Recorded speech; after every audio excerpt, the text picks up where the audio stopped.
Hello everyone, सबैजनालाई फेरि पनि मेरो एउटा नयाँ मिनी भ्लगमा स्वागत छ। अनि आज चाहिँ हामी मामु छोरा भएर हाम्रो घर नजिकैको पार्कमा घुम्न जाने निर्णय गर्यौं। अनि करिब दिउँसोको 4 बजिसकेको थियो है। अब चाहिँ समर स्टार्ट हुँदैछ नि त, अनि त्यही भएर घाम चाहिँ मजाले लागिरहेको हुन्छ। घाम लागे पनि हावा चाहिँ कस्तो धेरै लाग्ने के, यो समर स्टार्ट भयो भन्ने मात्रै हो है। घाम चाहिँ लाग्छ नलाग्ने होइन, तर कस्तो चिसो हावा लाग्ने के है। अनि हामी मम्मी र छोरा चाहिँ मिलेर हामी बिस्तारै हाम्रो घर नजिकै तलपट्टि समुद्र नजिकै एउटा पार्क छ के, जहाँबाट चाहिँ पुरै लिस्बनको पुरै भ्यू देखिन्छ, त्यहाँ जाने भनेर हामी दिउँसोको 4 बजे चाहिँ निस्केका थियौँ। अनि त्यहाँ चाहिँ यो भर्याङबाट तल झरिसकेपछि एउटा एलिभेटर छ क्या, अनि त्यो एलिभेटरबाट तल जाने भनेर हामी चाहिँ मामु र छोरो हिँड्यौँ। अनि हामी चाहिँ भिडियो बनाउँदै छोरो र मामु भएर हिँडेका थियौँ। बाबुलाई यता हेरेर छोरो म भिडियो बनाउँछु भन्दै हिँडेको थिएँ।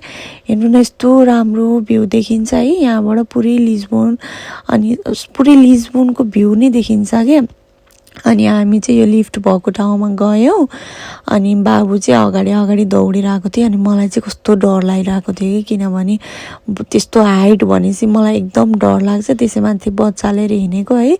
अनि बाबु कहिले यता दगुर्ने कहिले उता दगुर्ने गर्दा गर्दा यस्तो डर लागिरहेको थियो। अनि छोरो र म चाहिँ एउटा भिडियो लिगौँ न त भनेर अनि बाबु र म चाहिँ एउटा भिडियो लिएको थियौँ है।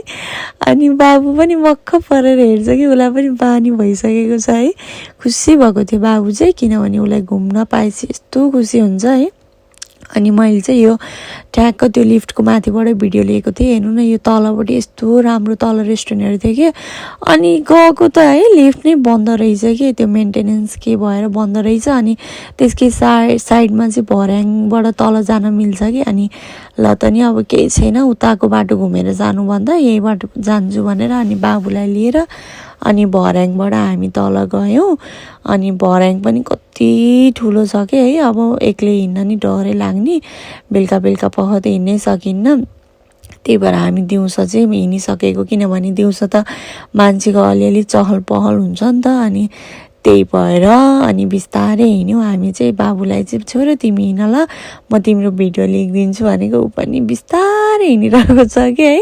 उसलाई पनि भिडियो बनाउन चाहिँ यस्तो डर लाग्छ, खुसी हुन्छ कि मेरो छोरो। अनि बाबु र म चाहिँ यहाँ भिडियो बनाउँदै हिँड्यौँ। हेर्नु न यो उता पारी लिस्बन एरिया हो कि है, त्यो पुलबाट पारी चाहिँ यस्तो राम्रो देखिन्छ कि यहाँबाट है। यहाँ चाहिँ अब समर लागेपछि चाहिँ यति धेरै मान्छेको भिड हुन्छ।